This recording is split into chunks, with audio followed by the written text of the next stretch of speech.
काठमाडौँ टावरको नक्सा नियम विपरीत पास गरेको भन्दै महानगरले विधामा राखेका गुरागाई जबरजस्ती आफ्नो कार्यकक्षमा पुग्दै गर्दा महानगर दुई कित्ता भएको छ।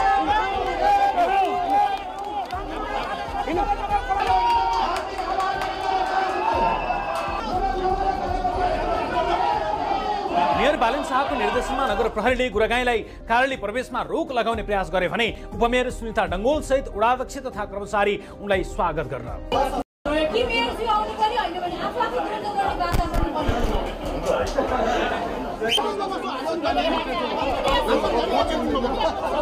प्रमुख प्रशासकीय अधिकृतको ढोकामा लागेको ताला फोडेर उडाध्यक्ष तथा कर्मचारीले गुरागाईलाई कार्यकक्षमा छिराए।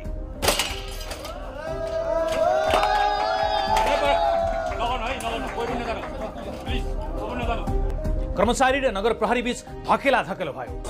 कर्मचारी सबै पठाइदिए जनप्रतिनिधि केही नभन कर्मचारी बाहिर पठाइदिए कर्मचारीलाई जनप्रतिनिधिज्यूहरू हुनुहुन्छ कर्मचारी यहाँ किन हस्तक्षेप।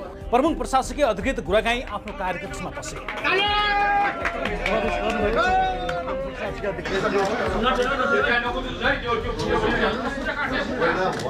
त्यसपछि उपमेयर डङ्गोलको नेतृत्वमा बैठक नै बस्यो। डङ्गोलले बालनलाई बन्द कोठामा बसेर आदेश नदिई समस्या समाधान गर्न